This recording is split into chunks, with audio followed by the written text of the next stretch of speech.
The lessons aren't very easily drawn from events of the past, and certainly there's much in this lecture that I hope you won't take away as a lesson to be learnt. Some of it is really quite nutty.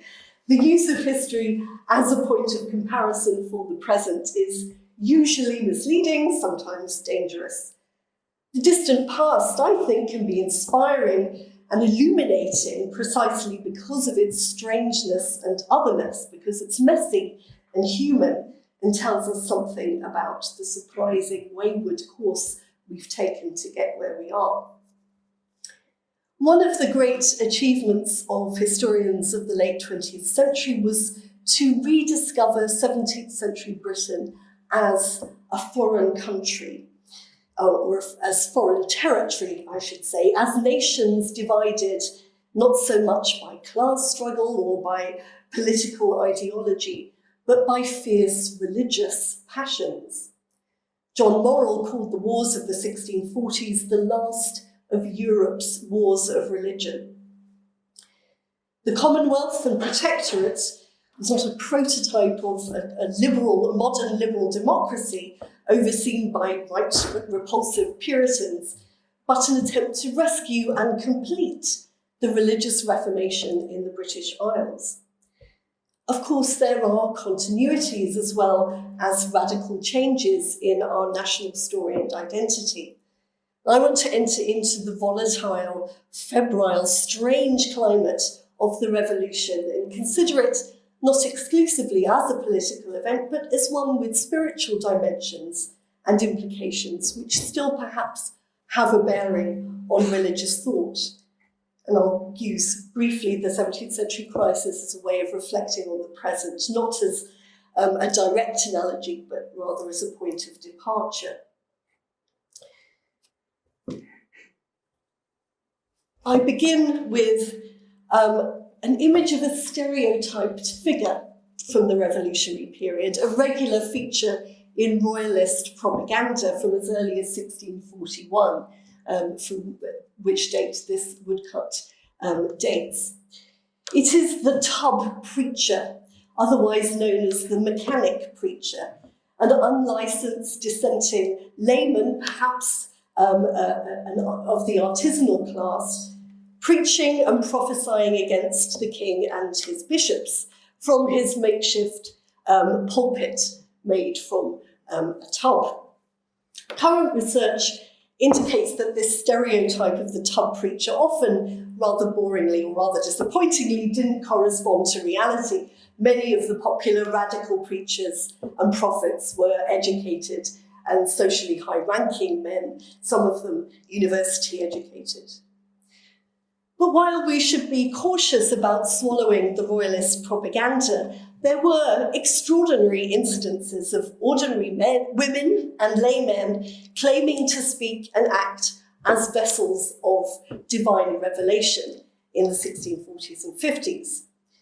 The female preachers were, from the outset, especially notorious.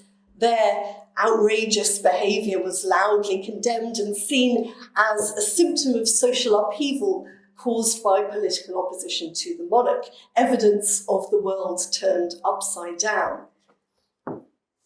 Here they are depicted in another royalist pamphlet of the era, a company of women preachers. It's actually, the woodcut is taken from a ballad which is about something completely different, which is why it doesn't really look like any of them are preaching. But it certainly illustrates the derogatory tone of the pamphlet. At a time when censorship had either collapsed altogether or was extremely limited, visionary women, preaching women, started to publish. They published their prophetic messages in unprecedented numbers. They included Mary Carey, only known by her prophecies, who proclaimed the coming of the New Jerusalem, the reign of Christ on earth, and the end of all social injustice. That was a major theme. The New Jerusalem would be brought about by the preaching of women and of the poor. There was Anna Trapnell, the daughter of a shipwright, who would go into extended raptures for periods of up to 11 days and would prophesy in doggerel verse, improvised doggerel verse. She also prophesied a coming millennium, the overturning of social and gender hierarchies, in an ecstatic voice evocative of the medieval mystics. Better known are the Quaker women who would disrupt Sunday worship, some of whom are represented here in this scurrilous pamphlet. Either they would break into church during the Sunday service and disrupt the service by removing the preacher from the pulpit and starting to preach themselves, or perhaps they might perform a prophetic sign, like the visionaries Elizabeth Fletcher and Elizabeth Levens from the northeast, who went naked as a sign in Oxford in 1654. That is, they preached unclothed as a prophetic gesture signifying that they were stripped of all selfhood, of all outward attachments and illusions. These women, needless to say, rarely went unpunished. Fletcher and Levens were thrown into a pool and whipped at the order of the Vice-Chancellor.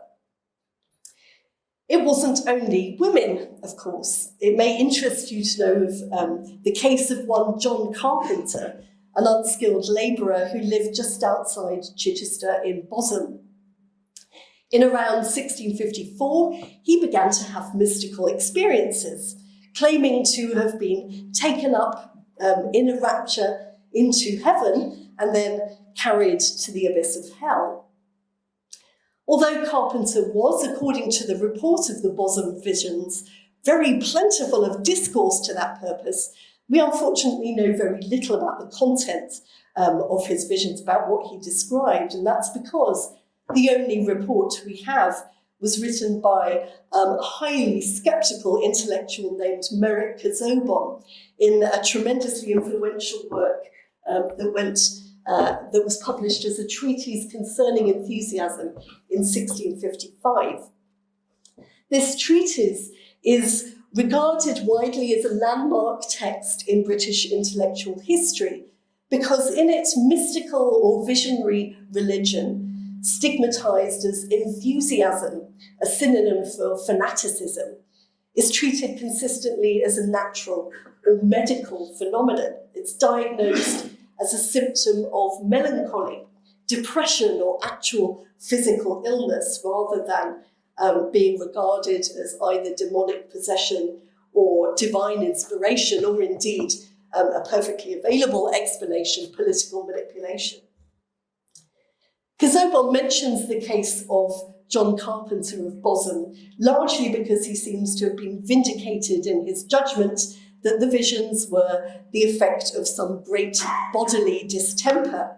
Indeed, the poor man died that very night after becoming increasingly violent and feverish.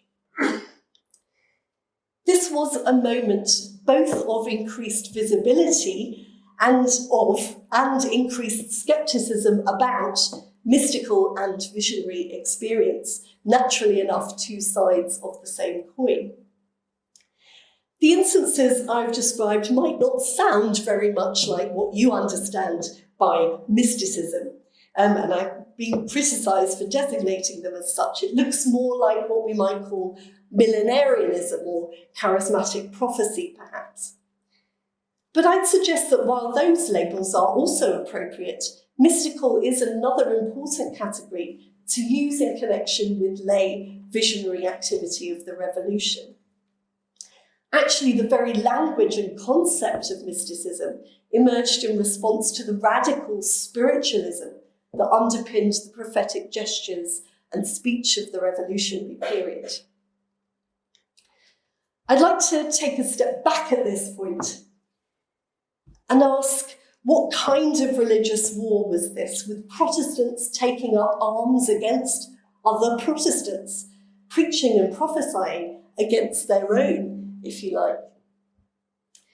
Here we have the tree of religion being defended by Charles I and the tub preacher skewering on his pike not only the Bible, but also the prayer book, the liturgy established by the religious settlement of the Elizabethan period. And this shows the fear that the tub preachers were taking down with the church, with the monarch, the whole of religion.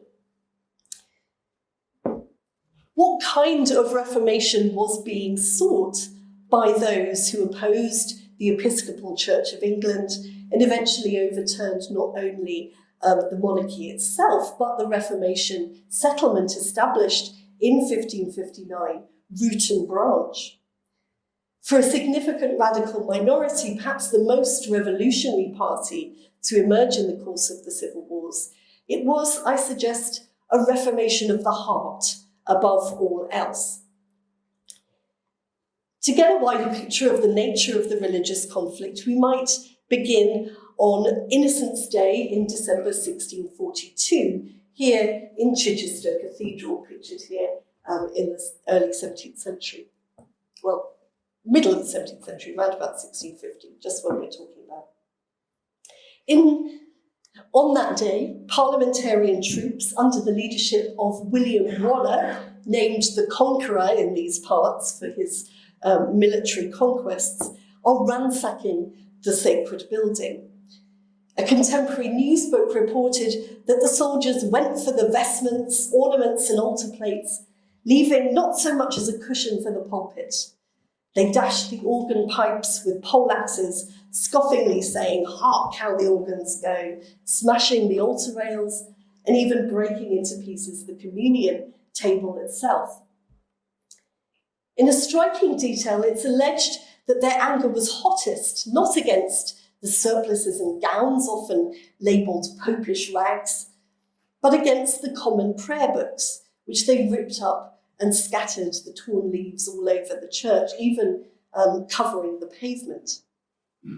They also had a go at defacing the Lambert Bernardi painted panels depicting bishops and kings, particularly, strangely enough, the portrait of the young Edward VI. He's not actually pictured on here. I couldn't get an image with Edward VI on, but I have examined the panel just this evening, and I can attest to the truth of this.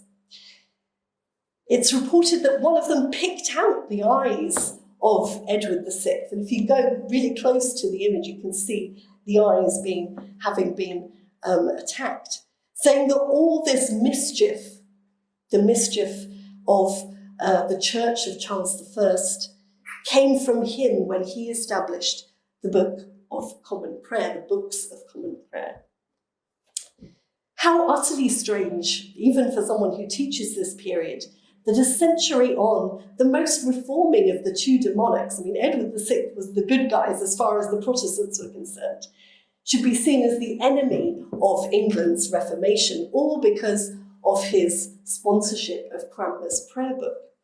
Such was the vexed nature of England's religious settlement.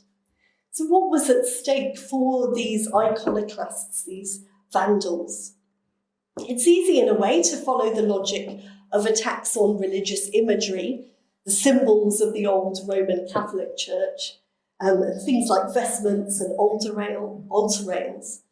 But why was the prayer book, so profoundly evangelical as it was, such a primary target for the soldiers?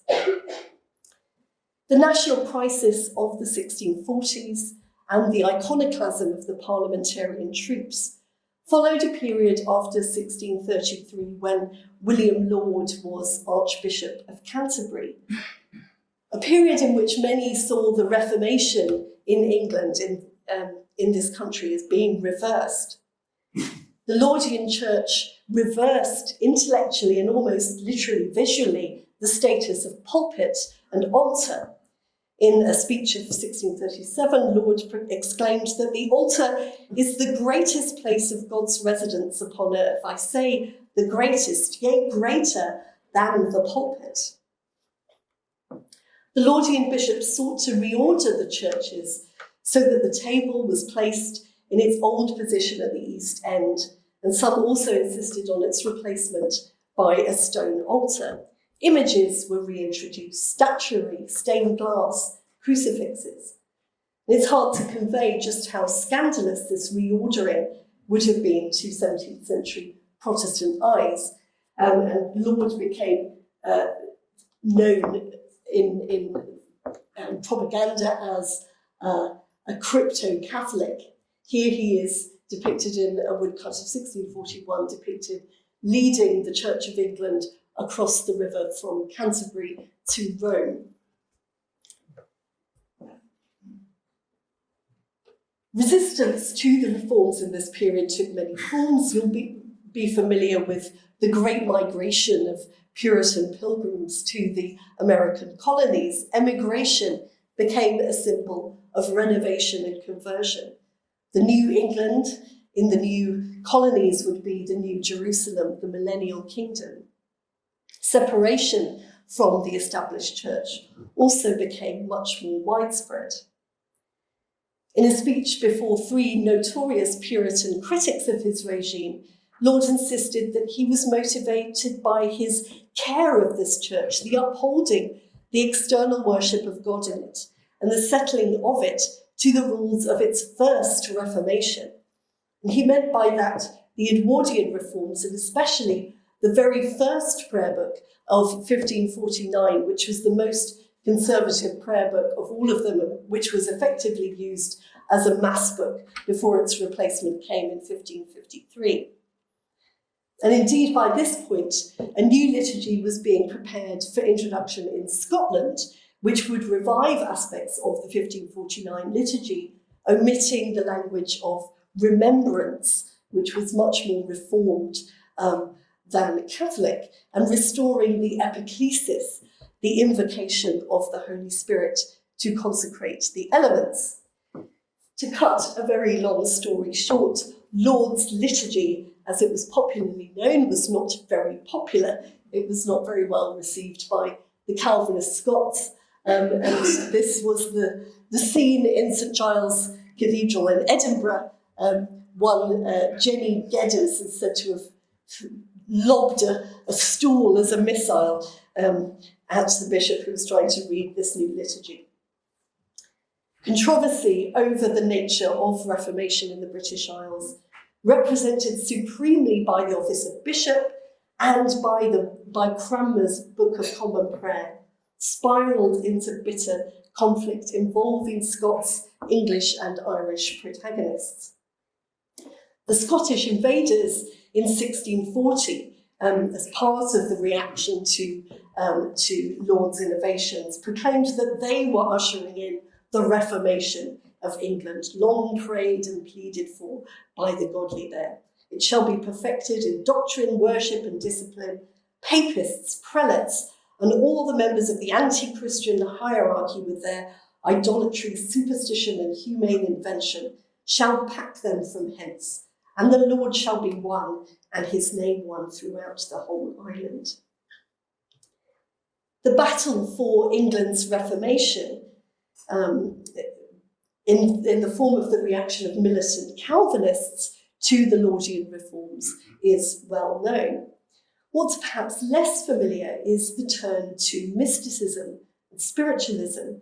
I don't mean spiritualism in the 19th century sense of trying to get in touch with the dead, but spiritualism meaning a rejection of outward forms and a priority placed on the religion of the heart, religion of the inner life. This turn to mysticism became characteristic of some of the strongest critics of the regime, and the emergence of a new vision of Reformation could be seen, which was even more radical, perhaps, than that of those seeking a Genevan-style religious settlement. The Laudian regime radicalised some Puritans who had previously objected to just a few ceremonies and ritual forms, and led to a powerful current of anti-formalism, namely an abandonment of all ordinances and externals in religion. Some of the iconoclasm of the civil wars was simply an old-style Protestant statement against idolatry. The spirit gives life, the flesh profits nothing. That was the great slogan of the iconoclasts. For others, though, the vandalism of the old order meant not only a new Reformation, but the coming of a new spiritual order, a new spiritual age in which the old ecclesiastical and liturgical forms would be replaced altogether. In this work by one John Saltmarsh, a prophet mystic of the new order, self-proclaimed prophet mystic of the new order, boldly addressed to none other than Charles I in 1640, he writes that the imposition of set forms of worship is nothing other than a work of Antichrist. Recent scholars have suggested that the one religious identity which best characterises Oliver Cromwell himself, better than independent or congregationalist, labels referring to denominations which only later became concrete, is anti-formalist. This revolutionary anti-formalism might be situated in a long tradition of anti-clerical mysticism, going back to Meister Eckhart and the Beguines, and to the high watermark of vernacular mysticism in the 14th and 15th centuries, a byproduct of, or a reaction to, scholastic theology and ecclesiastical crisis at the time of the Papal Schism. There were those attracted to more conservative expressions of mystical spirituality in this period, among them royalists and converts to Roman Catholicism. But what I'm particularly concerned with in this talk is the central instrumental role of apocalyptic mysticism in the revolution itself. One of the most significant mystics of the Laudian period was a London minister named Dr. John Everard, who had been an outspoken Puritan critic of the religious policies of James I and Charles I in the 1620s. So notorious a figure was he, so often in and out of prison because of his preaching, that James I quipped that he would call him Dr. Never Out. In the 1630s, he discovered mystical theology and became the centre of a circle devoted to the reclamation, the recovery of spiritual works from the medieval period through to the early Reformation in Germany in mainland Europe. It's likely that Everard was influenced in his discovery by a shadowy sect which you may have heard of, and it may be completely new to you, known as the Family of Love, or Familists. This was a mystical network which had remarkable penetration in England from the late 16th century, following the Dutch prophet Hendrik Nicolai's. This intriguing group practiced a process of spiritual conversion, which we might call deification. They called it being godded with God. Most distinctively, they interpreted the scriptures as an external form or historical type of the inner life. That is to say, they taught that the Bible was merely an allegory of the life of the Spirit. The familists had always been difficult to track down, and they've been notoriously difficult for historians to track down, because they saw external ceremonies and observances as irrelevant to their mystical inward pursuit of perfection. Members of the family were encouraged to attend services at the established church. They were not separatists at all. And that's one of the reasons why it's suggested that they were favoured by none other than Elizabeth I. John Everard influentially came to the conclusion, perhaps through engagement with familism, that God was in all things, not in any special way located or to be found through sacred texts and sacred places. He was prosecuted for blasphemy in 1638, and it's easy to see why he was treading a very delicate line when he preached along these lines: take home this truth with you, and the Lord fix it in your hearts, that God fills everything, though you see him not, he fills even the lowest hell, and is as well in the damnedest Lucifer in hell as in the gloriousest saint in heaven in regard of his essence, because he is in that regard in all places alike. Possibly compatible with orthodox theology, but treading quite a dangerous line. Everard died just after the outbreak of civil wars, but he and his published translations of mystical works influenced some leading independent preachers and religious activists in the revolutionary period. His translations included works from the Hermetic Corpus, Pseudo-Dionysius, and Johannes Tauler, among others. His disciples included a Yorkshire schoolmaster and army chaplain, John Webster, who called for the abolition of all academic institutions, something I have some sympathy with, and the establishment of schools for mystical illumination. He wrote, have I got this here? No. I am for the setting up of that divine teaching and learning of the Spirit of God that the schools do call infusive, for we have not received the spirit of the world, but the Spirit which is of God. Everard was influential but not isolated as a mystical reformer. In a critical period of England's Reformation, from 1646 to 47, after the end of the First Civil War, when Parliament and the Westminster Assembly were vying for control of England's religious settlement over the heads of those militants and spiritualists opposed to magisterial or clerical power, the mystical challenge erupted. This year saw the publication of several key mystical works by Nicholas of Cusa, Johann Arndt, the founder of German Pietism, and Bernard of Canfield, an English Carthusian resident in France, as well as new spiritual texts. In that year, the army preacher, a preacher for the New Model Army, William Dell, frequently cited as a defining example of a Puritan spirit mystic, confronted the Reformation of magistrates and clergy in no uncertain terms before the House of Commons in November. True gospel reformation, he wrote, this is William Dell, and I think this is an excerpt from his sermon. True gospel reformation is a clear different thing from civil ecclesiastical reformation, which is but a carnal reformation, wrought by the power of flesh and blood, and stands in outward and fleshly things. The true reformation of God is an inward reformation. It lays upon the heart and soul and inner man, and changes and alters and renews and reforms that. And when the heart is reformed, all is reformed.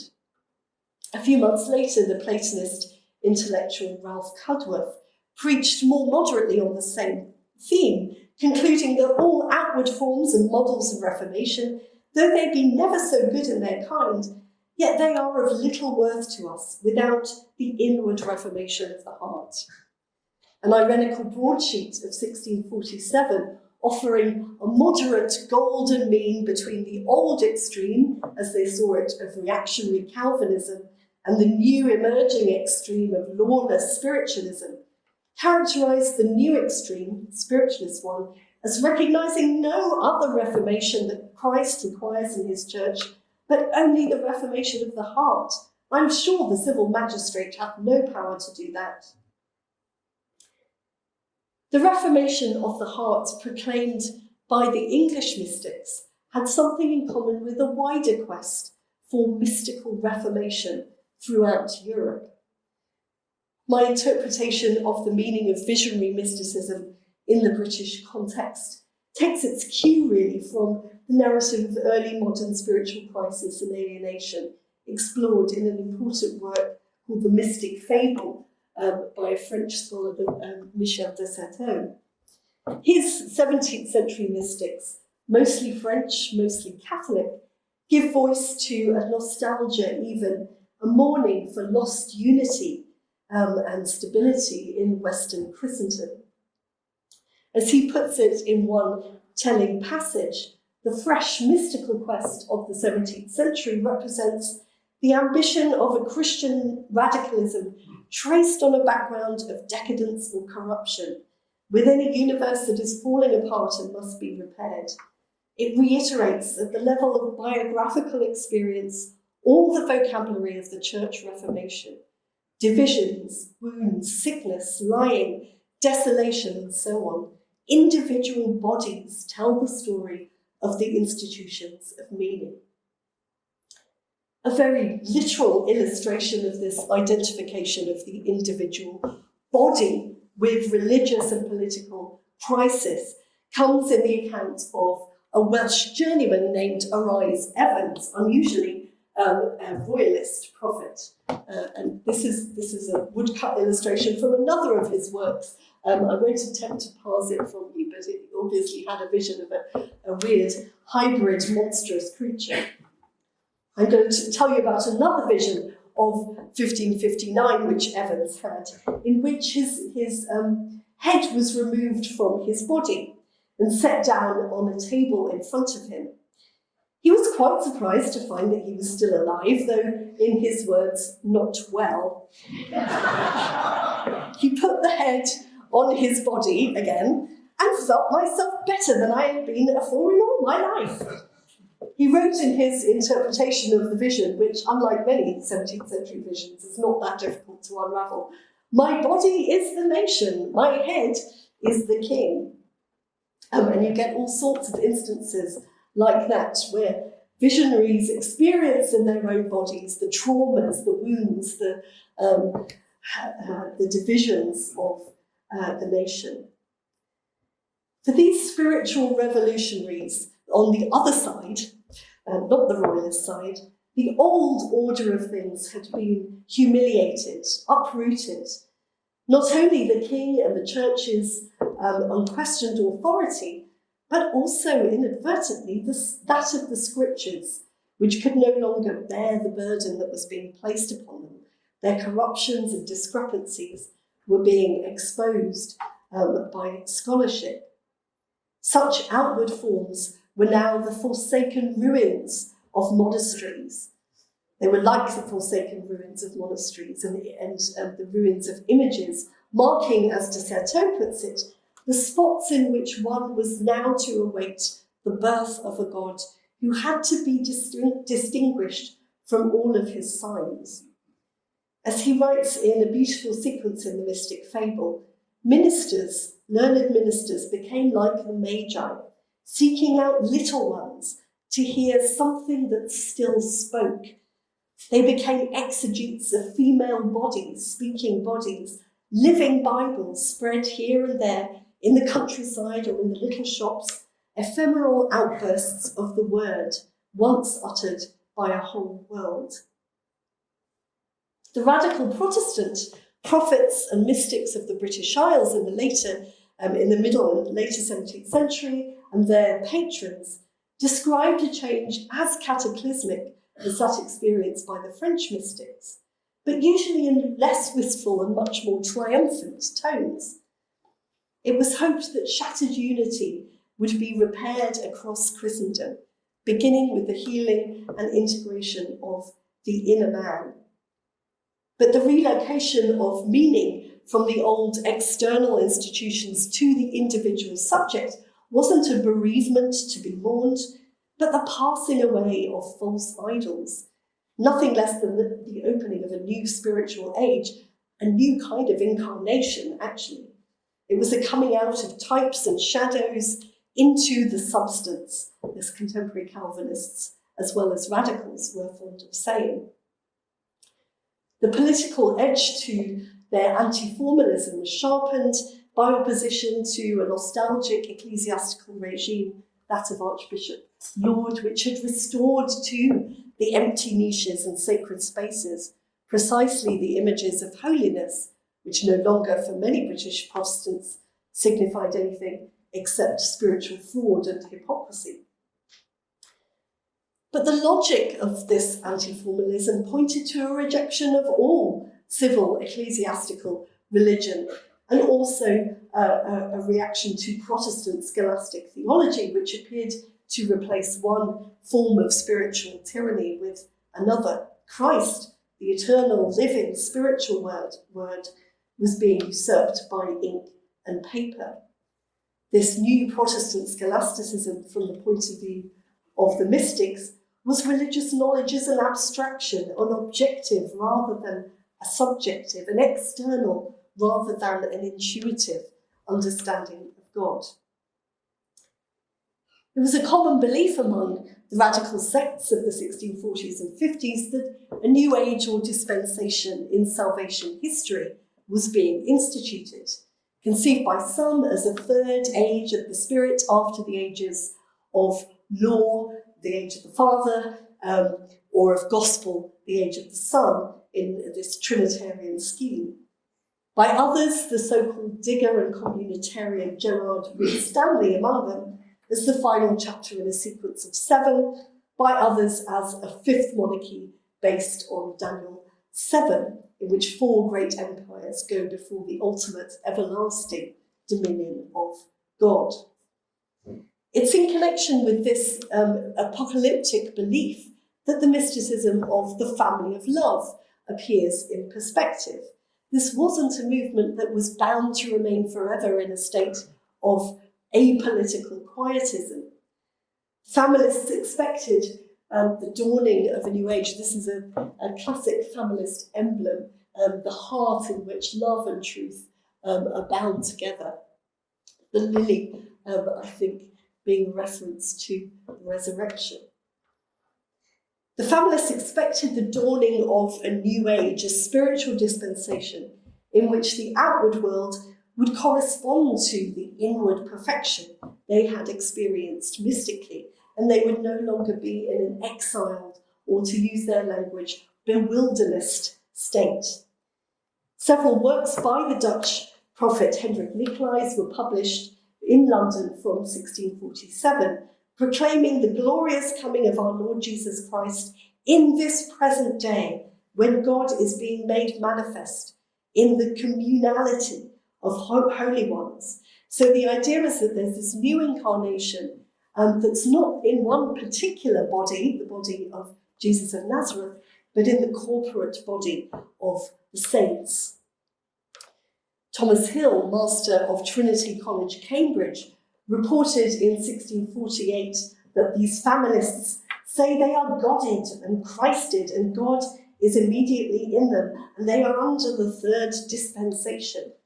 While another prominent Cambridge divine, Henry Moore, later attacked Nicolais' mystical madness and his inflated claims that his service of the love is a third dispensation, namely of the Spirit, and that which surpasses that of Christ. As time went on and the national crisis showed no sign or little sign of abating or giving way to this reign of Christ on earth, the proclamation of the new dispensation seemed perhaps premature. Isaac Pennington, perhaps the greatest Quaker spiritual writer of the first generation, wrote of the season of mourning which the nation of England had to endure, that strange kind of night which affords no rest, a season of fasting when the bridegroom is taken from the church. He explained that it is necessary that God, thus appearing, thus enjoyed, should go away, both to make way for further dispensations, that every dispensation may have its course, and to put an end to all dispensations. If God did not pass away in one, how could he make way for the discovery of himself in another? This is the true cause of grief. There is no truer cause of grief but the loss of God. God was hiding himself in divine darkness in preparation for a fresh manifestation.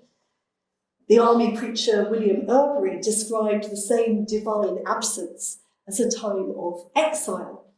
So many scattered saints, he wrote to the Welsh Baptists in 1652, are weeping and full of sorrow in their bewilderness state, there's that familist word, because they cannot sing one of the songs of Zion, they being in a strange land, not in the life of God alone, but living still in Babylon, in flesh and self, in which they find themselves in bondage. In the meantime, he, Everard, would wait in silence for the third dispensation, or last discovery of God, unto and in man, differing from law and gospel order, yet comprehending both, and above both, yea, above all. For here all men and things are nothing, but God is all and alone. Yea, God is all in all. Little reference back to the New Testament reading this evening at Evensong. The lust for renewal, for a fundamental reformation inwardly of the heart and outwardly of the whole created order to a state of innocence, purity, and unity, can be discerned in widespread apocalyptic visions of rebirth. This isn't exactly a vision of rebirth, it's just a 17th century woodcut depicting recent childbirth. Pregnancy and regeneration were increasingly prominent motifs in radical prophecy and foreshadowed Wesleyan and Pentecostal versions of the Johannine teaching about the second birth. This wasn't just a personal but a cosmic event which was expected imminently, and of particular note is the conviction that this new birth would involve the reunion of flesh and spirit as Christ was filling all things in his second coming, the so-called doctrine of celestial flesh, which was espoused by some 16th century radical reformers. It would be, as I've said, a corporate incarnation in the flesh of all the saints. In 1653, William Everard prophesied this third dispensation in which the life that had been hid before shall be so manifest in their flesh that nothing but God, nothing but glory shall appear in them. In the same year, the Ranter prophet, Richard Coppin, wrote in A Man-Child Born, or God Manifest in the Flesh, that the man-child Christ would be conceived in the womb of a virgin church, whereupon you will see flesh and spirit be reconciled together, and Christ, the little innocent babe, to take the kingdom to himself and reign in perfect love, peace and unity. Well, how then would this new appearance of God, this comprehension of all in all, be different from the previous order? One of the features of this renewal would be a new revelation. God would no longer be known through forms of language and text, but through experience and bodily sensation. Women and men would themselves become those living Bibles.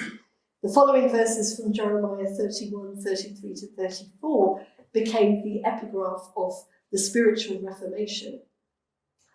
After those days, saith the Lord, I will put my law in their inward parts and write it in their hearts, and will be their God, and they shall be my people. And they shall teach no more every man his neighbour and every man his brother, saying, Know the Lord, for they shall all know me, from the least of them unto the greatest of them. This is again from a familist pamphlet depicting the writing of the law of love on the heart, the inscription of the law of love on the heart. A captain in the New Model Army, Thomas Butler, published a remarkable radical tract in the year of Charles I's execution, 1649, described on the title page as the first year of England's liberty. His book was called The Little Bible of the Man, or the Book of God Opened in Man, explaining that after nature and scripture, the third book of God is in spirit in man, and that is the highest of all God's writings. There he is read plainest and best. Other enthusiasts of the new regime denounced those who were learned in the letter of Scripture, the external text of the Bible, but ignorant of the mystical book of God coming into the flesh. A similar complaint was made by that anti-intellectual schoolmaster John Webster, the disciple of John Everard. He wrote, Many do superficially, and by way of analogy, acknowledged the macrocosm to be the great unsealed book of God, that is creation, and every creature as a capital letter or character, and all put together make up that one word or sentence of his immense wisdom, glory, and power. But alas, who spells them aright, or who conjoins them so together that they may perfectly read all that is therein contained? Alas, we all study and read too much upon the dead paper idols of creaturely invented letters, but do not nor cannot read the legible characters that are only written and impressed by the finger of the Almighty. The literal knowledge of the old dispensation was thought by those such as Webster to be obsolete, to be supplanted by a new kind of academy, a training in the heavenly dialect by experience and introversion. In forming a vocabulary for this theory of the human spirit as microcosm marked by the divine signature, mystical thought in the British sects owed much to Neoplatonist sources, but also to German and Dutch ones. One of the leading Dutch familists, a heterodox mystic known as Hiel, also came to prominence in certain circles after the Revolution and inspired reverent devotion. Most of his work circulated in manuscript, but an anonymous printed translation of his Spiritual Journey of a Young Man helped to disseminate his thought more widely. This is a Dutch frontispiece from one of Hiel's works, which I'll speak about in a moment. In the English translation, Hiel advised that the reader must let pass those historical persons which are without him, and take notice of the inward persons or qualities which are in his heart. For all historical figures and persons direct or point thereunto, and with them is their figly service ended. So here you have the two covenants of Moses and Jesus, and these two covenants, the Old and New Testament, are in fact allegories of the life of the heart. What's really going on is what's going on inside the individual heart, the individual spirit. Human history itself, along with the biblical narratives, were signposts to the life of the heart. In the characteristic terminology of the family of love, Hiel celebrated the fact that we have now in this last part of time, through the light of Christ, found in ourselves that the kingdom of God is, without the birth of Christ, hidden in the humanity, and that the same humanity is the microcosm or little world, and that it is all essentially comprehended in her, whatsoever the Holy Spirit has spoken in similitudes and parables. Paracelsus was, of course, another crucial influence. And don't ask me to parse this image, which is apparently depicting the Paracelsian microcosm related to the macrocosm. You can see that all the organs of the body have their correspondence in the celestial organs, if you like. One translation of Paracelsus described man as the microcosm or little world, for whose sake the macrocosm or greater world was made. One of Paracelsus's most important German readers was a mystic named Jakob Böhme, popularly known as the Teutonic philosopher. He was also a plebeian prophet not unlike those I've introduced from the English Revolution. He was, according to contemporaries, an illiterate shoemaker, and his extraordinary mystical works, very complex, very difficult to explain, would be an inspiration for a vast array of modern thinkers, from William Blake to Hegel, and he found a receptive audience in England and Wales in the 1640s and 50s. Indeed, John Webster, that radical schoolmaster, he wanted to abolish all academic institutions and put in place schools for the learning of works by Jakob Böhme. And he admitted that his own doctrine of signatures was taken from the mysterious and divinely inspired Teutonic. Burma, in one of his translated works, and this is an image taken from his Aurora, reflected that the best treasure that a man can attain unto in this world is true knowledge, even the knowledge of himself. For man is the great mystery of God, the microcosm, or the complete abridgment of the whole universe. God's masterpiece, a living emblem, a hieroglyph of eternity. Burma's argument can be summarized in his own words. The whole outward, visible world, with all its being, is a signature or figure of the inward, spiritual world. The physical world was created out of the spiritual or angelical world, thus it bore the imprint of its source. The mystery of its true nature would be revealed even to a mean layman, not by any theological education, but experientially, in what he called the Theosophical School of Pentecost, wherein the soul is taught of God, and all shall see, taste, smell, and hear unspeakable things, ineffable things concerning this knowledge. Seen in this light, what at first seems most ludicrous and trivial about the gestures of 17th century visionaries becomes maybe a bit more intelligible, even perhaps coherent, as a belief of the involvement of each particular local Christian in the universal cosmic mystery. It perhaps puts into perspective the claim that Water Stratford in Buckinghamshire was the site of the New Jerusalem, or that Anna Trapnell, a shipwright's daughter on a preaching tour of Cornwall, was the inspired author of Psalms for a new dispensation, or that John Carpenter of Bosham was inwardly transported to heaven and hell. The jarring encounter of the mundane and the transcendent was the kernel of the mystical revolution, and indeed of its most radical politics.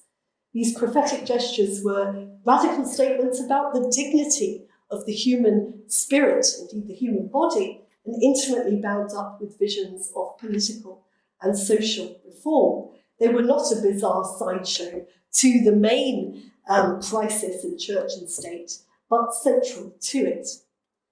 The experience of the revolutionary mystics and visionaries was ultimately one of defeat, you might say, though the Restoration Church wasn't without its own apocalyptic prophets. Mysticism was arguably discredited for generations as enthusiasm and fanaticism, especially in the form of female mysticism.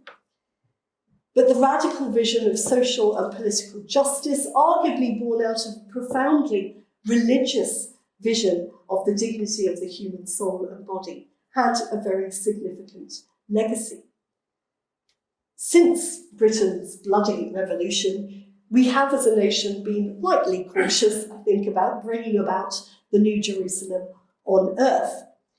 But hope and faith and a conviction of the universal dignity of human nature must still be among the most powerful forces in our lives and in the world. At the very least, the unintended consequences of the upheavals of this period remind us that among many bad ideas or eccentric ideas, there can still be the seeds of profound good. And that, on that very profound reflection, I will conclude.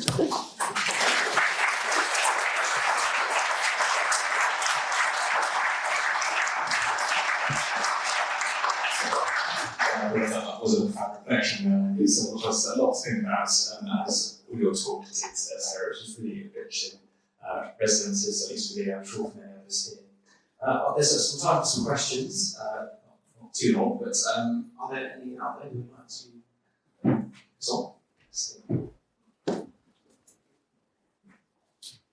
Absolutely fascinating talk. Thank you so much. You have that nice phrase, the jarring encounter of the mundane and the mystic. Could the spiritual upheaval have happened without the Civil War? Oh, that's a very good question. It's hard to imagine Okay, well, I think there are two answers. The first is that this didn't all come out of nowhere, and a lot of recent scholarship has reconstructed a radical underground in the 1630s in London, where precisely these kinds of ideas were circulating. But it's hard to imagine that there could have been the same environment hospitable to the dissemination of these ideas, and impossible to imagine that the New Model Army and the mystics and prophets and preachers associated with that could have come to power without the breakdown of authority, of censorship that you see in the 1640s. So I think it's right not to see this as complete coming, springing out of a vacuum or coming completely out of nothing, but also that it would have remained marginal underground without these conditions. Is that fair to say?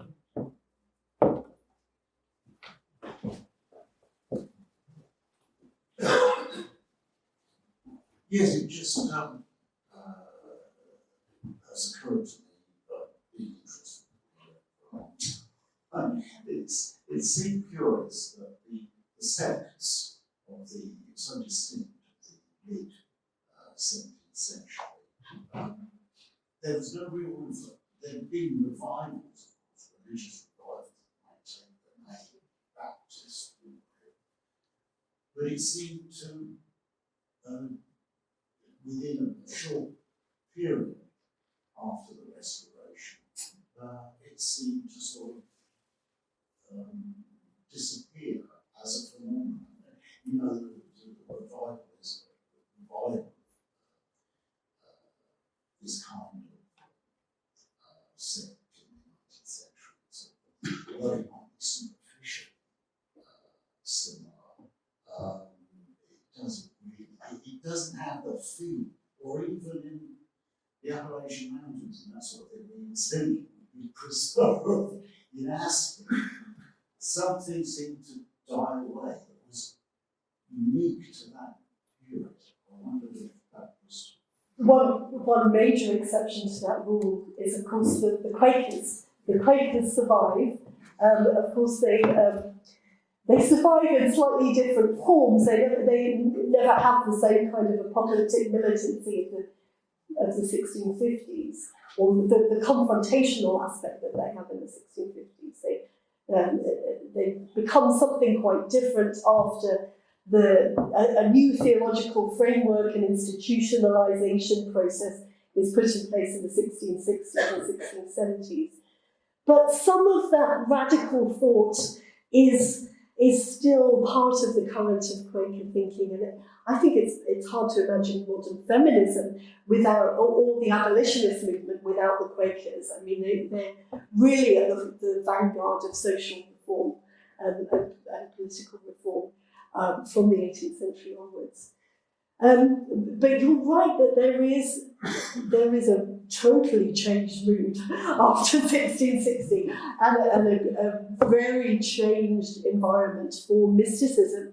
And actually the derogatory sense of the word mysticism emerges in that period after 1660, the early Enlightenment, and the reaction against enthusiasm, which we see beginning with Merrick Casaubon's treatise concerning enthusiasm, that really takes momentum into the 18th century. And the Church of England sets its face against enthusiasm, which identifies both with popery on the one hand and with the fanatical sects on the other hand. They're seen as part and parcel of the same phenomenon, really.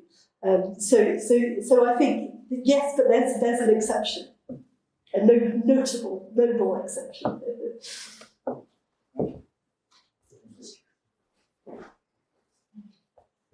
You mentioned the idea of founding a new Jerusalem, and it linked on with the anniversaries of the Mayflower setting out. How much of this apocalyptic mysticism was carried across the Atlantic in Mayflower and with all Oh, in Spades. Yes. What's interesting though is in the 1640s and 50s you see a kind of reverse pattern of migration. So some of the pilgrims come back and try to establish it. Sir Henry Vane is a very good example of that. He'd been governor of Massachusetts in the 1630s during the antinomian controversy there. And he returned seeing an opportunity to bring about this New Jerusalem in England, in the homeland. And the pilgrims never totally lose their hope for England and the church in England. But it is fair to say that there's, in some ways, and Dermot McCulloch, who many of you will be familiar with, a great church historian who I'm privileged to call my colleague, talks about about New England as really seeing the outworking of many of the forces of England's early Reformation, including its apocalyptic outlook. And then again, we can bring in the story of the Quakers who found the city of Philadelphia and there seek to plant their own New Jerusalem, a tolerant, inclusive society in the later 17th century. So yes, that's a rambling answer, but I hope it begins to address It's it. colonial expansion really shows back to the British Empire as a whole state of itself. Absolutely.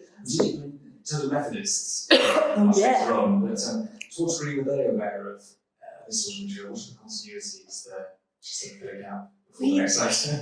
Yeah, one of the weird things, one of the weird kind of links between this world of the 1640s and 50s and Methodism is a circle of mystics in London in this 1690s and early 1700s called the Philadelphian Society, which includes both those who had been involved as prophets and visionaries in the civil wars, including one female mystic, Jane Ledd, and high church nonconformists, so non-jurors, those who objected to the Williamite Revolution. And mysticism had a lot of traction in that high church movement. It's strange how those two forms of dissent kind of coalesced around mystical sources. Serious religion. Yes, exactly. William Law, who John Wesley is very interested in early on in his high church moment, was also fascinated by the Philadelphian Society and gathered a lot of their manuscript materials together. So there is a kind of genetic link. But of course Wesley was high churchman turned revivalist, and he did later reject mystical theology as being incompatible with his doctrine of salvation and sanctification. Just one more question and then we can say.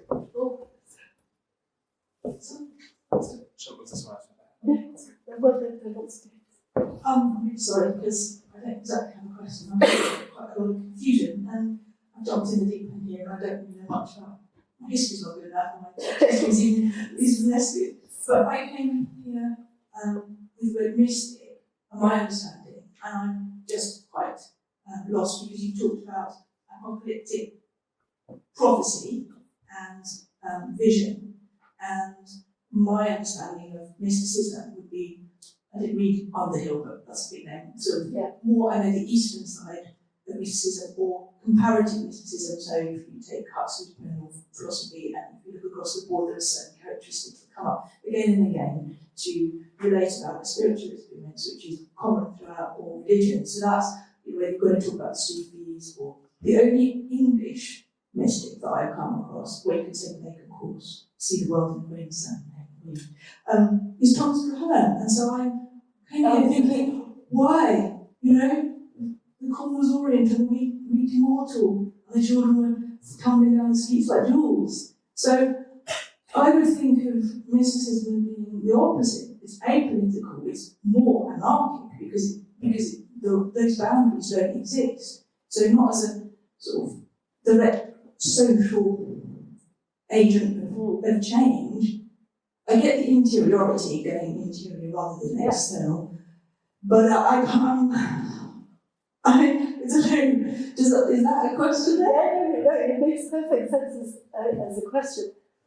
I'd say that that definition of mysticism is the outcome of the process that is going on in this period, in a sense. That kind of domestication of mysticism as quietism and pacific.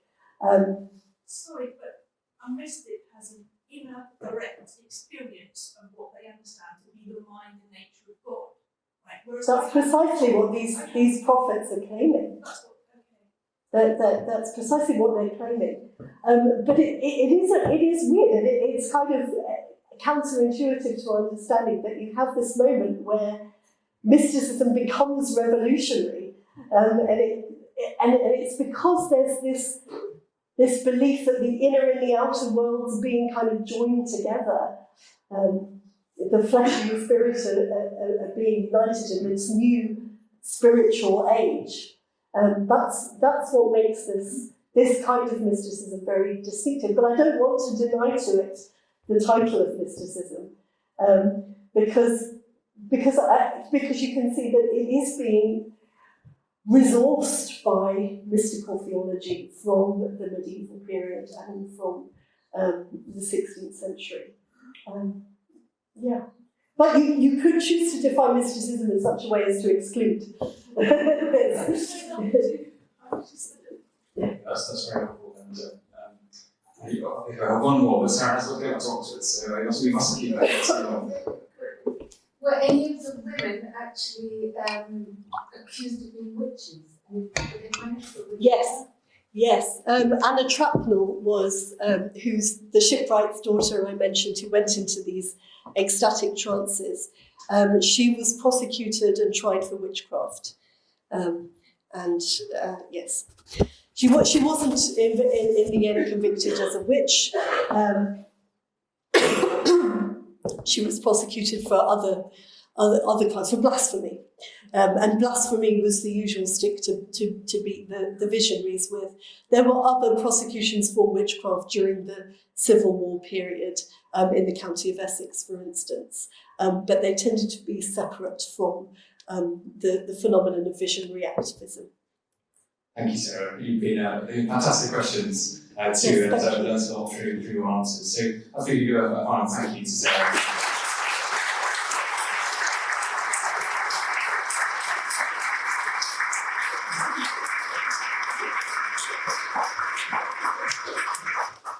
If you haven't already picked up a leaflet detailing the Cathedral's spring programme of lectures, do so on the way out. I'm going to some on the shelf there. If not, there are plenty more in the Cathedral too. The next lecture I'm going to say to me, but following on quite well from Sarah's material, there's thinking a little bit about radical Christianity during the period of revolution, and looking at William Blake and Mary Wollstonecraft. So that's on the 30th of January at 6:30. So please do contact if you are able. These lectures aren't free, but so we welcome donations to help cover expenses. I keep saying this, if expenses accrue, that we might venture to offer you a cup of tea. Moving up to Sherry by the time you reach $8. So please do as generous as you can to cover expenses and further events like this. Thank you for coming. Thank you.